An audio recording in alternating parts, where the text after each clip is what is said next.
ધોધમાર વરસાદ બાદ પૂરના પાણીમાં એક બાઇક ચાલક તણાયો। ધસમસતા પૂરના પાણીમાંથી પસાર થવાની ભૂલ બાઇક ચાલકને ભારે પડી। પૂર્વોત્તર ભારતમાં હાલ ભારે અને અત્યંત ભારે વરસાદથી હાહાકાર મચી ગયો છે।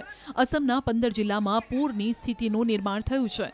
આ દ્રશ્યો અસમના બોંગાઈ ગામના છે, જ્યાં 20 વર્ષના એક યુવાને પોતાનું બાઇક ભયાનક જળ પ્રવાહમાં ઘુસાડ્યું। બેલેન્સ ન જળવાયું અને બાઇક ચાલક પાણીમાં ખાબક્યો।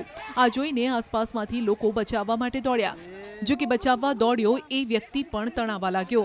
અત્યંત જોખમી સ્થિતિનું નિર્માણ થયું। બાઇક ચાલકનો જીવ જઈ શકે એ સ્થિતિ સર્જાઈ, કારણ કે પાણીનો પ્રવાહ ખૂબ જ પ્રચંડ હતો। બાદમાં દોરડું મંગાવીને માંડ બાઇક ચાલકને બહાર કાઢવામાં આવ્યો અને બાઇકને પણ બહાર કઢાયું। અસમના કામપુરમાં પણ ભયંકર પૂરની સ્થિતિનું નિર્માણ થયું છે।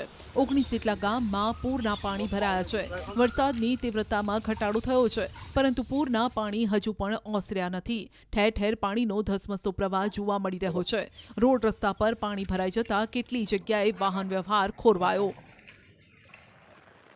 મેઘાલયમાં અત્યાર સુધીમાં 40 ઇંચથી વધુ વરસાદ ખાબકી ચૂક્યો છે। અહીં અનેક વિસ્તારમાં પૂરના પાણી ભરાયા। સ્થાનિક નદીઓ બેફામ બની। પાણીનો ધસમસતો પ્રવાહ જોવા મળી રહ્યો છે। ભારે વરસાદ અને ગોલપારાના અનેક વિસ્તારમાં પાણી ભરાયા અને લોકોની મુશ્કેલી વધી। જાણે કે દરિયો હોય તેવી સ્થિતિનું નિર્માણ થયું। હજુ પણ મેઘાલયમાં ભારેથી અતિભારે વરસાદની સંભાવના છે, કારણ કે અસમ અને મેઘાલય નજીક જ એક સાયક્લોનિક સર્ક્યુલેશન સ્થિર થયું છે। વરસાદના અલર્ટના પગલે સ્થાનિકો ચિંતામાં મુકાયા છે, કારણ કે અનેક જગ્યાએ રોડ પર પાણી ભરાવાના કારણે સંપર્ક કપાયો। એવામાં જો વધુ વરસાદ પડે તો સ્થિતિ વધુ વણસી શકે છે। રાજસ્થાનના ધૌલપુરમાં મેઘરાજાએ તોફાની બેટિંગ કરી। શહેરમાં ચારે તરફ જળબંબાકારની સ્થિતિ સર્જાઈ। શહેરના હરદેવનગર, જગનચાર રસ્તા સહિતના વિસ્તારમાં ઘૂંટણ સુધી પાણી ભરાયું। નીચાણવાળા વિસ્તારમાં રોડ પરથી પસાર થતા વાહનોમાં પાણી ભરાઈ ગયા। પરિણામે વાહન ચાલકોને ભારે હાલાકી વેઠવી પડી।